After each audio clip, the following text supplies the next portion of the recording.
Riyas food വേൾഡിലേക്ക് എല്ലാവർക്കും ഒരിക്കൽ കൂടി സ്വാഗതം. അപ്പോൾ നമ്മൾ ഇന്നൊരു മുട്ടക്കറിയുമായിട്ടാണ് വന്നിട്ടുള്ളത് കേട്ടോ. ഇരുമ്പുള്ളി ഇട്ടിട്ടാണ് നമ്മൾ ഇന്നത്തെ ഈ മുട്ടക്കറി തയ്യാറാക്കി എടുക്കുന്നത്. നല്ല ടേസ്റ്റി ആയിട്ടുള്ളൊരു കറിയാണ്. നമുക്ക് പെട്ടെന്ന് തന്നെ വീഡിയോയിലേക്ക് പോകാം. നിങ്ങൾക്ക് ഇഷ്ടപ്പെടുകയാണെങ്കിൽ സബ്സ്ക്രൈബ് ചെയ്യാനും ലൈക്ക് ചെയ്യാനും ഷെയർ ചെയ്യാനും കമൻറ്റ് ചെയ്യാനും ഒന്നും മറക്കരുത് കേട്ടോ. അപ്പോൾ സ്കിപ്പ് ചെയ്യാണ്ട് വീഡിയോ മുഴുവനായിട്ട് കാണുകയും കൂടി ഒന്ന് ചെയ്തേക്കണേ പ്ലീസ്. അപ്പോൾ നമുക്ക് സ്റ്റാർട്ട് ചെയ്യാം.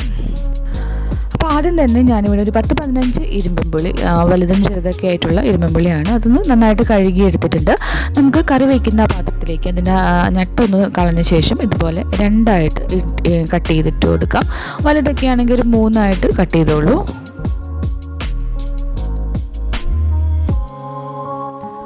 അപ്പോൾ ഇതാ എല്ലാ ഇരുമ്പുള്ളിയും ഇതുപോലെ നീളത്തിൽ കട്ട് ചെയ്തെടുത്തിട്ടുണ്ട്. ഇനി നമുക്ക് ഇതിലേക്ക് കുറച്ച് കാര്യങ്ങൾ ചേർക്കണം. ഞാനിവിടെ 1 ടീസ്പൂൺ ഇഞ്ചി പേസ്റ്റാണ് എടുത്തിട്ടുള്ളത്. അപ്പം ഇഞ്ചി ചെറുതായിട്ട് കട്ട് ചെയ്തോ അല്ലെങ്കിൽ ചതച്ചെടുത്തോ ഒക്കെ നമുക്ക് യൂസ് ചെയ്യാം കേട്ടോ. ഇതിൻ്റെ കൂടെ തന്നെ ഒരു 3 പച്ചമുളക് നീളത്തിൽ കീറിയതിട്ട് കൊടുത്തിട്ടുണ്ട്. ഒരു 2 കറിവേപ്പിൻ്റെ ഇലയും കൂടി ഇട്ടു. ഇനി നമുക്ക് വേണ്ടത് 1 ടേബിൾ സ്പൂൺ നല്ല എരിവുള്ള മുളക് പൊടി ഇട്ട് കൊടുക്കുന്നുണ്ട്. കൂടെ തന്നെ ഒരു 3/4 ടേബിൾ സ്പൂണോളം മല്ലിപ്പൊടിയും ഒരു 1/4 ടീസ്പൂൺ മഞ്ഞൾപ്പൊടിയും കൂടി ചേർത്ത് കൊടുക്കാം. ഇനി നമുക്കിതിലേക്ക് ആവശ്യത്തിനുള്ള ഉപ്പും കൂടി ഇട്ട് കൊടുക്കാം.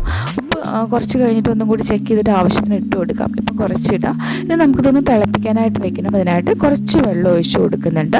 അപ്പോൾ ഇതിൻ്റെയൊക്കെ ഒപ്പത്തിന് നിൽക്കുന്ന രീതിയിൽ വെള്ളം ഒഴിച്ച് കൊടുത്താൽ മതി. അതിനുശേഷം ഗ്യാസ് ഓൺ ചെയ്ത് നമുക്കിതൊന്ന് കയറ്റി വയ്ക്കാം. നമുക്കിത് നന്നായിട്ടൊന്ന് വെട്ടി തിളച്ച് തുടങ്ങുന്നത് വരെ ഹൈ ഫ്ലെയിമിൽ ഇട്ട് കൊടുക്കാം. അതിനുശേഷം ഒരു മീഡിയം ഫ്ലെയിമിലേക്ക് മാറ്റി അടച്ച് വെച്ച് ഒരു 5 മിനിറ്റ് ഒന്ന് കുക്ക് ചെയ്തെടുക്കാം. അപ്പോൾ ഈ ഒരു ഇതെല്ലാം ഇരുമ്പുള്ളിയൊക്കെ നന്നായിട്ടൊന്ന് വെന്ത് വരും.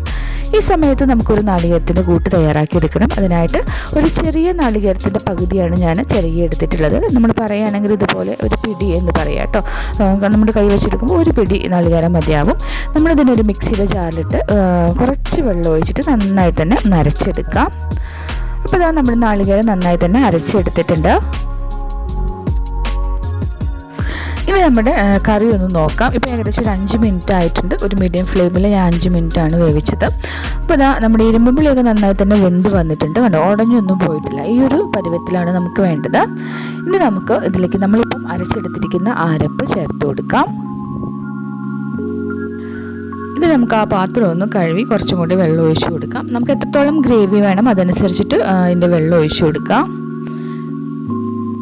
ഇത് നന്നായിട്ടൊന്ന് ഇളക്കി അത് ഹൈ ഫ്ലെയിമിലിട്ട് തന്നെ ഒന്ന് തിളപ്പിച്ചെടുക്കാം. അത് മൊത്തത്തിലൊന്ന് ചൂടായി വരുന്നത് വരെ നമുക്ക് തീ കൂട്ടി തന്നെ ഇട്ട് കൊടുക്കാം കേട്ടോ, കുഴപ്പമൊന്നുമില്ല. അപ്പോൾ അതായത് മൊത്തത്തിലൊന്ന് തിളച്ചിട്ടുണ്ട്. ഒരു 2 മിനിറ്റ് ഇതുപോലെ ഒന്ന് തിളച്ച് കഴിയുമ്പോൾ അതിൽ ആ ഉപ്പൊക്കെ നന്നായിട്ട് പിടിക്കും. അപ്പോൾ നമ്മൾ ഉപ്പ് ഒന്ന് കുറവുണ്ടോ എന്നൊക്കെ നോക്കുകയാണ്. ഇരുമ്പുള്ളിയൊക്കെ ഇട്ടിട്ടുള്ളത് കൊണ്ട് തന്നെ ഉപ്പ് അത്യാവശ്യം വേണ്ടി വരും. അപ്പോൾ കുറവുണ്ടെങ്കിൽ കുറച്ച് ഉപ്പ് ചേർത്ത് കൊടുക്കുക. അപ്പം എനിക്ക് ഇച്ചിരി കുറവായിരുന്നു, ഞാനിപ്പോൾ ഉപ്പ് ഇട്ട് കൊടുത്തിട്ടുണ്ട്. ഇനി നന്നായിട്ടൊന്ന് ഇളക്കി കൊടുക്കുക. ഇനി ഒരു 5 മിനിറ്റ് ഇതുപോലെ ഒന്ന് തിളപ്പിച്ച് ഒന്ന് കുറുക്കിയെടുക്കണം. നമ്മളൊരു മീഡിയം ഫ്ലെയിമിലിട്ടിട്ടാണ് ഇത് തിളപ്പിച്ചെടുക്കേണ്ടത് കേട്ടോ. തീ വല്ലാതെ കൂട്ടിയിട്ട് കളയരുത്. അപ്പോൾ ഇതാ നമ്മുടെ ഈ ഒരു മുട്ടക്കറിക്ക് ആവശ്യമായിട്ടുള്ള ഗ്രേവി നന്നായി തന്നെ കുറുകി വന്നിട്ടുണ്ട്. ഈ ഒരു പരുവത്തിൽ വന്നാൽ മതി. ഇനിയും ഇത് ഇരുന്ന് തന്നെ ഒരു കുറുകി വരുന്ന ഒരു കറിയാണ് കേട്ടോ.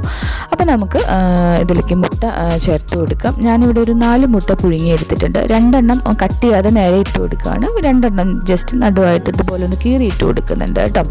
മുട്ട ചേർത്ത് കഴിഞ്ഞാൽ കുറേ നേരം തിളപ്പിക്കരുത്. 1 മിനിറ്റ് സമയം ഒന്ന് തിളപ്പിച്ചെടുത്താൽ മതി. ആ മസാലയൊക്കെ മുട്ടയിലേക്ക് പിടിക്കാൻ 1 മിനിറ്റ് മാത്രം ഒന്ന് തിളപ്പിച്ചെടുക്കാം. അപ്പോൾ അതാ ഇത്രയും മതി. ഇതൊന്ന് മാറ്റി നമുക്ക് ഇതിലേക്കൊന്ന് താളിച്ചൊഴിക്കാം. അപ്പോൾ അതിനായിട്ട് ഒരു ചെറിയ കടായി വെച്ചിട്ടുണ്ട്. ഇതിലേക്ക് കുറച്ച് വെളിച്ചെണ്ണ ഒഴിച്ചു കൊടുക്കുകയാണ്.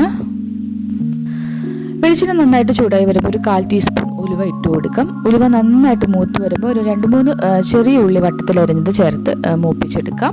ആ ചെറിയ ഉള്ളിയുടെ കളറൊക്കെ ഒന്ന് മാറി നല്ലൊരു ഗോൾഡൻ കളറായി വരുന്നത് വരെ ഒന്ന് മൂപ്പിച്ചെടുക്കാം. അപ്പോൾ ചെറിയ ഉള്ളിയുടെ കളറൊക്കെ മാറിയിട്ടുണ്ട്. നമുക്ക് തീ ഓഫാക്കിയ ശേഷം ഇതിലേക്ക് ഒരു 2 കറിവേപ്പിൻ്റെ ഇലയും 2-3 വറ്റൽമുളകും ഒരു നുള്ളു മഞ്ഞൾപ്പൊടിയും കൂടി ഇട്ട് കൊടുക്കാം.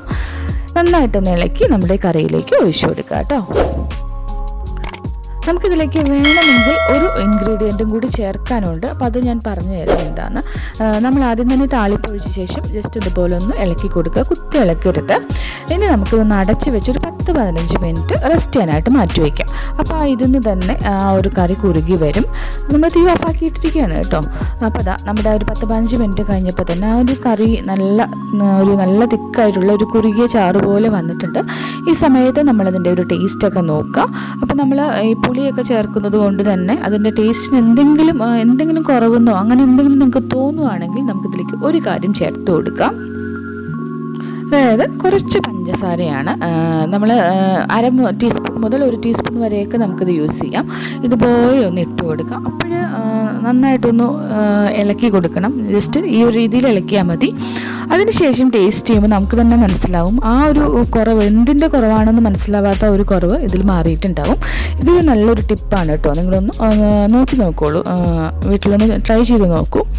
അപ്പോൾ ഇത്രയേ ഉള്ളൂ. നല്ല ടേസ്റ്റി ആയിട്ടുള്ള നമ്മുടെ ഇരുമ്പുളിയും മുട്ടയായിട്ടുള്ള ഒരു കറി റെഡി ആയിട്ടുണ്ട്. കൂട്ടുകാരെല്ലാവരും തയ്യാറാക്കി നോക്കുക. ഇഷ്ടപ്പെട്ടാൽ സബ്സ്ക്രൈബ് ചെയ്യാനും ലൈക്ക് ചെയ്യാനും ഷെയർ ചെയ്യാനും കമൻറ്റ് ചെയ്യാനും ഒന്നും മറക്കരുത് കേട്ടോ. അടുത്ത ദിവസം വീണ്ടും കാണാം. താങ്ക്